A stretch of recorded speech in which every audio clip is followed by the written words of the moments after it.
Assalamualaikum warahmatullahi wabarakatuh. Salam sehat dan penuh semangat untuk bapak-bapak semua, khususnya yang kini sudah berusia di atas 60 tahun. Izinkan saya membuka video ini dengan satu pertanyaan yang mungkin terdengar cukup pribadi, tapi penting untuk dijawab dengan jujur. Apakah Bapak masih merasa bangga dengan kondisi tubuh Bapak saat ini? Bukan soal penampilan luar, bukan pula tentang otot atau seberapa sering Bapak berolahraga, tapi tentang perasaan di dalam, rasa percaya diri, rasa mampu, dan kebanggaan sebagai seorang pria. Apakah semua itu masih utuh atau perlahan mulai memudar seiring waktu dan diam-diam mengganggu rasa percaya diri? Saya bertanya demikian karena di ruang praktik saya, semakin sering saya mendengar kalimat seperti ini. Dulu saya merasa laki-laki sejati, Dok. Sekarang, entahlah. Saya hanya merasa seperti bayangan dari diri saya yang dulu. Itu bukan cerita dari satu atau dua pasien. Itu datang dari banyak pria seusia Bapak, para pensiunan guru, mantan sopir truk, petani dari desa, sampai mantan tentara. Mereka datang membawa keluhan yang berbeda, tapi punya satu kesamaan. Mereka merasa seperti kehilangan sesuatu dari dalam. Kita sering mengira bahwa penurunan vitalitas adalah hal biasa saat usia bertambah. Namun bagaimana jika saya katakan bahwa bukan usia yang membuat penis melemah, melainkan kebiasaan kita sendiri. Hal-hal kecil seperti cara duduk, bernapas, tidur, hingga membersihkan diri bisa perlahan merusak fungsi tubuh tanpa kita sadari. Saya adalah Dr. Rahmat Widodo. Selama lebih dari 30 tahun, saya telah mendampingi ribuan pria lanjut usia dari berbagai daerah di Indonesia. Saya menyaksikan sendiri bagaimana pria usia 60-an bahkan 70-an masih bisa menikmati kehidupan seksual yang sehat, percaya diri, dan bermakna. Kuncinya bukan pada obat mahal atau alat yang rumit, melainkan pada perawatan sederhana yang dilakukan secara konsisten.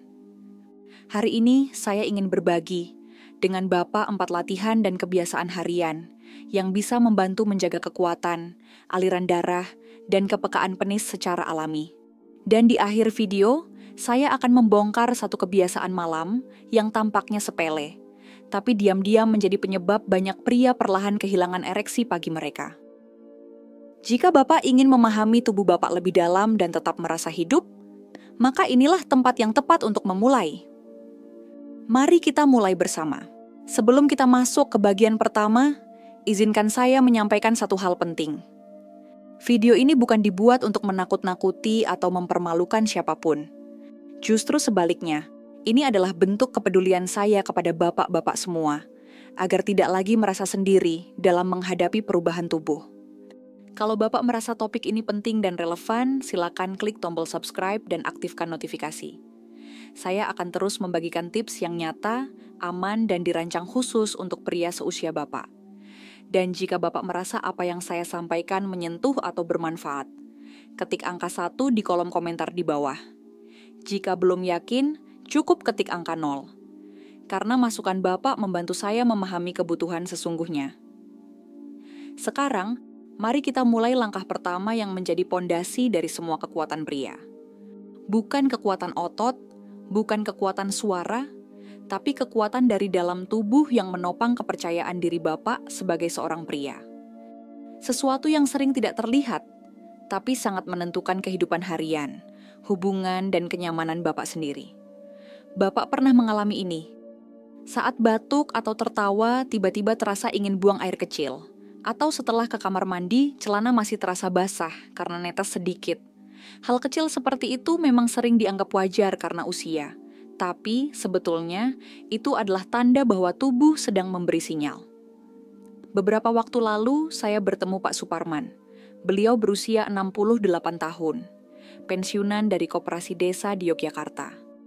Ia datang dengan keluhan sulit menahan kencing, dan sudah mulai tidak percaya diri setiap kali ingin keluar rumah.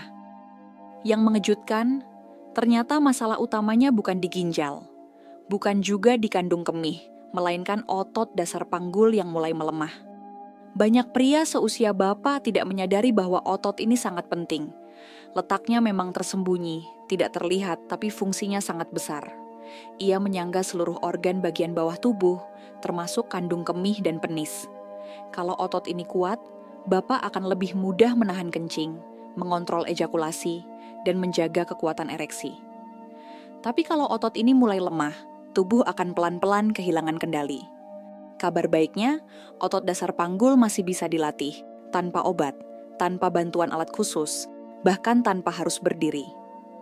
Banyak pasien saya mulai dari nol, lalu perlahan kembali merasakan perbaikan yang nyata. Latihannya pun sederhana. Cukup kencangkan otot yang biasa digunakan untuk menahan kencing di tengah aliran. Tahan sejenak, kemudian lepaskan. Lakukan berulang setiap hari dengan tenang dan konsisten. Awalnya mungkin terasa aneh. Beberapa pasien bilang mereka bahkan tidak yakin apakah sudah melakukannya dengan benar. Tapi setelah 1 minggu, 2 minggu, tubuh mulai merespons. Ereksi jadi lebih kuat, pipis jadi lebih tuntas, tidur malam pun jadi lebih nyenyak karena tidak lagi terbangun berulang kali. Menariknya, latihan ini tidak butuh tempat khusus. Bisa dilakukan saat duduk di kursi ruang tamu, saat berbaring sebelum tidur, bahkan saat menonton televisi. Tidak ada yang perlu tahu. Tapi hasilnya bisa Bapak rasakan sendiri. Dan yang terpenting, latihan ini memberi kendali kembali. Kendali atas tubuh, atas kepercayaan diri, dan atas kenyamanan yang selama ini mungkin mulai hilang.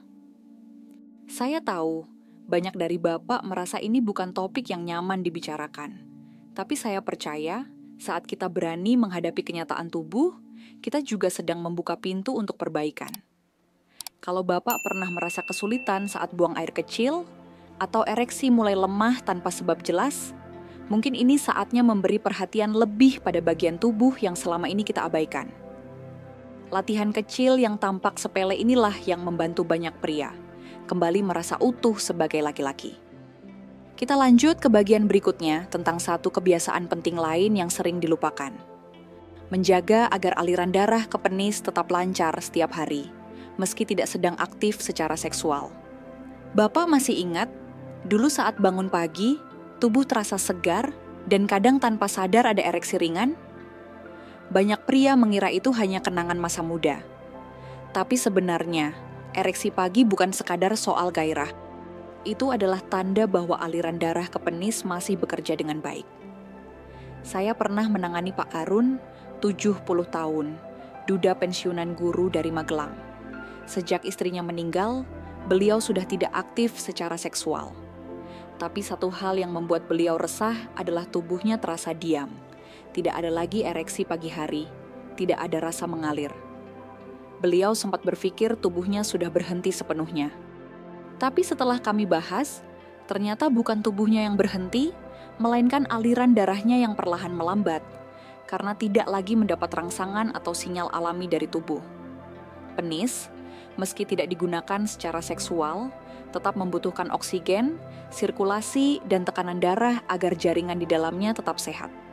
Sama seperti jantung yang tetap berdetak, penis pun perlu dilatih agar pembuluh darahnya tetap lentur dan berfungsi. Stimulasi ini bukan soal mencari orgasme atau kepuasan. Ini lebih pada memberi pesan ke tubuh bahwa bagian ini masih penting. Bisa dilakukan dengan cara sederhana tanpa alat.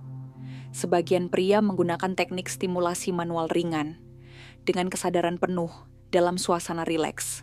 Bukan untuk bernafsu, melainkan untuk memompa darah masuk ke jaringan. Ada juga yang memilih memakai alat vakum medis ringan. Alat ini bekerja dengan menciptakan tekanan lembut untuk menarik darah ke penis. Hanya 5-10 menit per hari.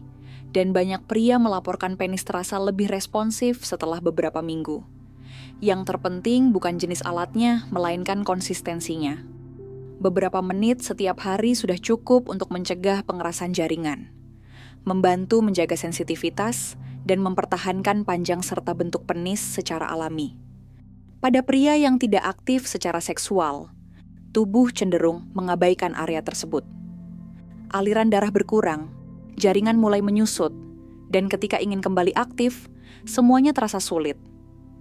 Dalam dunia medis, kondisi ini disebut atrofi atau bahkan fibrosis. Jaringan jadi kaku, tidak elastis, dan sulit kembali seperti semula. Salah satu kondisi yang bisa dicegah dengan kebiasaan ini adalah penyakit Peyronie. di mana penis menjadi bengkok karena penumpukan jaringan parut di dalamnya. Banyak pria datang ketika kondisinya sudah parah, padahal jika dari awal menjaga sirkulasi harian, risiko ini bisa sangat ditekan. Bayangkan tubuh Bapak seperti ladang. Jika terus dialiri air meski tidak ditanami, tanahnya tetap subur dan siap kapanpun. Tapi jika dibiarkan kering, perlahan akan mengeras dan retak. Saya tidak meminta Bapak melakukan hal yang terasa tidak nyaman. Tapi jika Bapak merasa tubuh mulai diam dan tidak merespon seperti dulu, mungkin ini saatnya memberi perhatian kembali, meski hanya 5 menit sehari. Kadang tubuh hanya butuh diingatkan.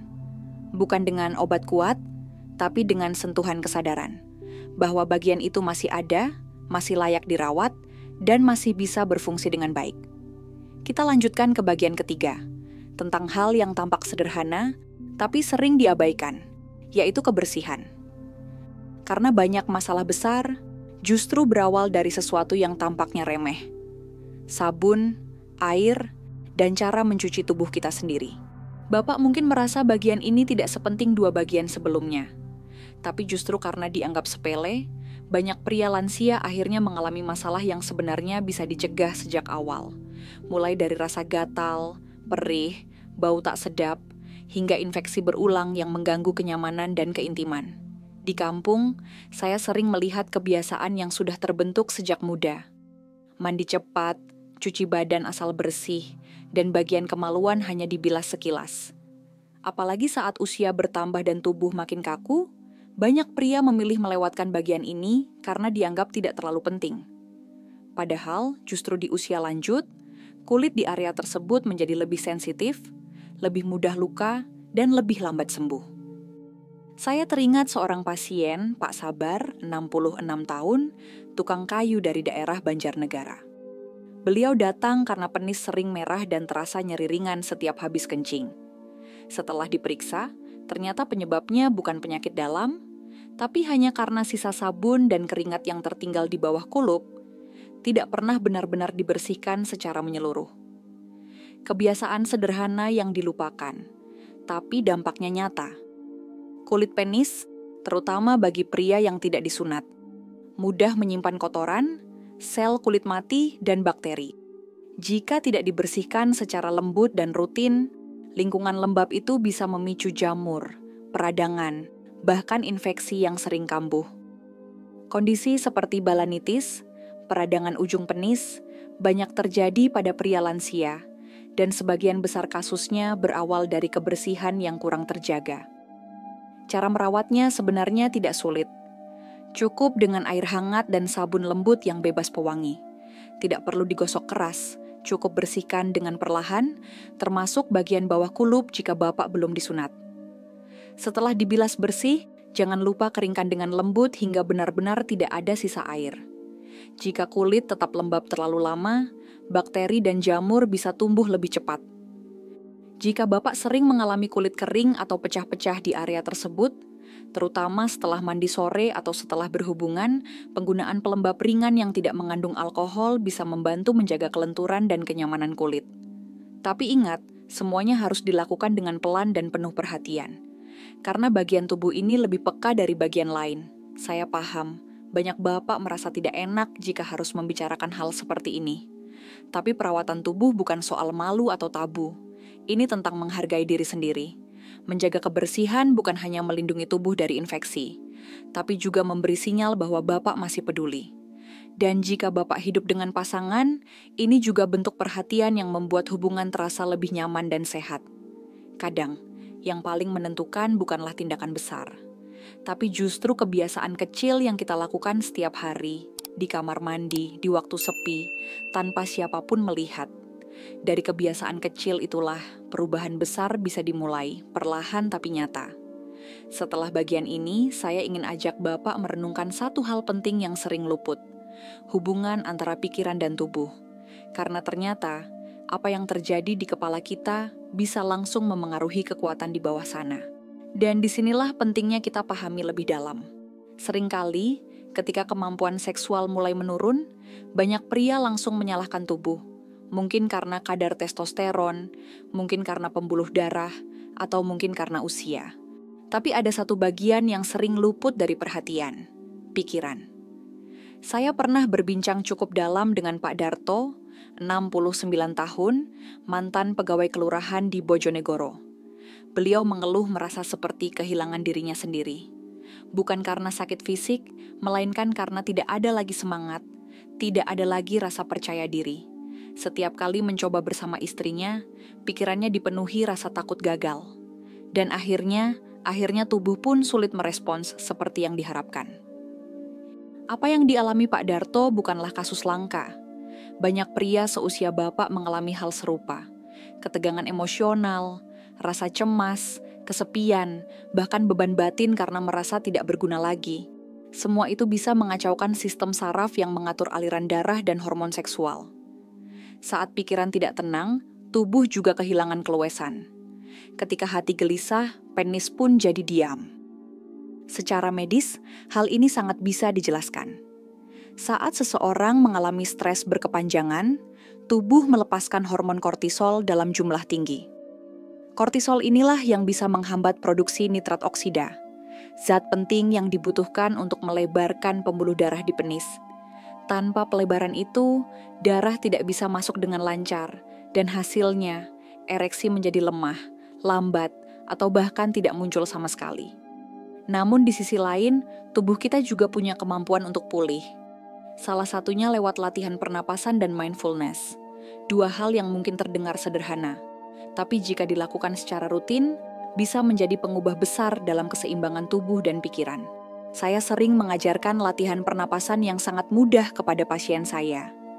Bapak hanya perlu duduk tenang, tarik napas perlahan selama 4 detik, tahan 4 detik, lalu buang napas selama 6 detik. Ulangi ini 5 menit setiap hari, terutama sebelum tidur. Bayangkan aliran darah hangat bergerak dari dada menuju perut, lalu ke area selangkangan. Latihan ini bisa membantu menurunkan stres, menenangkan sistem saraf, dan memperbaiki aliran darah secara alami.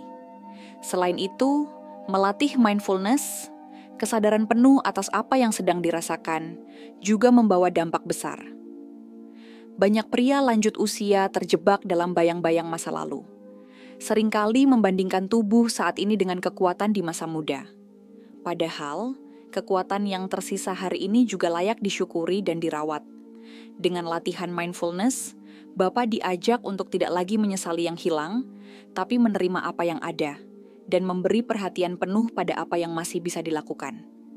Ini bukan soal menyerah. Justru sebaliknya, ini adalah bentuk keberanian untuk hadir dalam tubuh sendiri, dengan damai dan percaya. Pak Hashim, 67 tahun, pernah berkata kepada saya, "Dulu saya malu karena tidak bisa seperti dulu lagi. Tapi setelah belajar bernapas dan menerima, saya malah merasa lebih utuh." Kata-kata itu begitu sederhana, tapi menggambarkan perubahan besar dalam hidup seorang pria. Kalau selama ini Bapak merasa tertekan, merasa jauh dari tubuh sendiri, mungkin bukan alat atau obat yang dibutuhkan, tapi hanya satu ruang tenang untuk bernapas dan keberanian untuk merasakan kembali. Kita akan menutup video ini dengan satu kebiasaan malam yang jarang dibahas, tapi diam-diam bisa memengaruhi kekuatan tubuh secara langsung. Dan siapa tahu, mungkin Bapak juga melakukannya tanpa sadar. Mari kita lanjut. Di antara sekian banyak hal yang memengaruhi fungsi seksual pria, ada satu kebiasaan yang hampir tidak pernah dibicarakan. Apa yang kita kenakan saat tidur. Kedengarannya sepele, bahkan mungkin aneh. Tapi faktanya, pilihan celana dalam bisa berdampak langsung pada kesehatan penis, terutama pada pria usia lanjut. Tubuh pria, meskipun sudah berusia di atas 60 tahun, tetap memproduksi ereksi malam hari secara alami.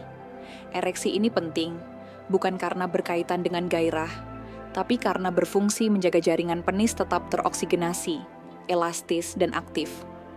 Bisa dibilang, itu adalah cara tubuh mengecek bahwa semuanya masih bekerja dengan baik. Namun, jika Bapak tidur dengan celana dalam yang ketat, misalnya yang menekan bagian depan atau terlalu rapat di area paha, ereksi malam bisa terhambat secara fisik. Penis bisa terjepit atau berada dalam posisi tidak nyaman, tanpa Bapak sadari, Apalagi saat posisi tidur berubah-ubah sepanjang malam. Lama-kelamaan, tekanan kecil ini bisa menyebabkan cedera mikro yang menumpuk, memicu pembentukan jaringan parut di dalam, dan akhirnya mengarah pada kondisi yang disebut penyakit Peyronie, di mana penis menjadi melengkung, terasa nyeri saat ereksi, dan sulit kembali seperti semula.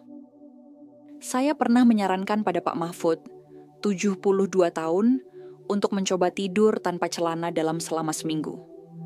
Awalnya beliau merasa aneh, tapi setelah beberapa malam, ia mengaku tidur lebih nyaman, lebih rileks, dan ereksi paginya pun mulai kembali muncul secara alami. Kalau Bapak belum pernah mencoba, mungkin ini saat yang tepat. Biarkan tubuh bernapas, bergerak bebas saat tidur, dan jaga agar aliran darah malam tetap lancar tanpa hambatan.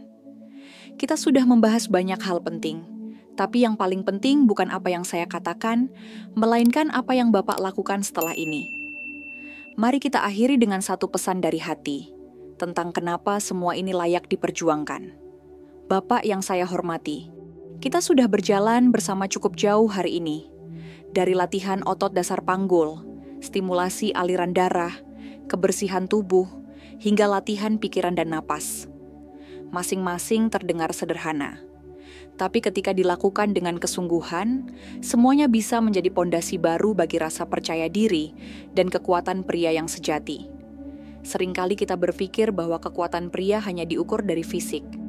Tapi seiring waktu, kita belajar bahwa kekuatan yang sejati justru datang dari kemauan untuk terus merawat, terus mendengar tubuh, dan terus menghargai diri sendiri.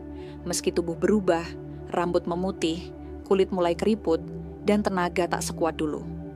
Banyak pria seusia Bapak diam-diam menyerah. Mereka tidak lagi berusaha, karena merasa tubuhnya sudah tidak berguna lagi. Tapi saya ingin mengingatkan satu hal penting. Tubuh Bapak masih mendengarkan. Setiap langkah kecil, dari latihan 5 menit, dari cara bernapas, dari mengganti kebiasaan malam, semuanya adalah bentuk sinyal bahwa Bapak masih peduli. Dan percayalah, tubuh Bapak akan merespons dengan caranya sendiri. Kalau hari ini Bapak sudah menonton hingga akhir, itu artinya Bapak sudah mengambil langkah pertama. Langkah yang tidak semua orang berani ambil, maka jangan berhenti. Teruskan langkah kecil itu. Tahun-tahun terbaik belum berlalu, selama Bapak masih mau merawat diri, dengan kasih sayang dan harapan. Jika video ini bermanfaat, silakan bagikan ke teman, saudara, atau siapapun yang mungkin membutuhkannya. Klik tombol subscribe agar Bapak selalu mendapatkan dukungan dan informasi penting untuk menjaga kesehatan di usia emas ini. Dan tinggalkan komentar, ceritakan usia dan kota tempat tinggal Bapak, agar kami tahu siapa saja yang sedang memperjuangkan kesehatan bersama kami. Salam sehat dan tenang selalu. Wassalamualaikum warahmatullahi wabarakatuh.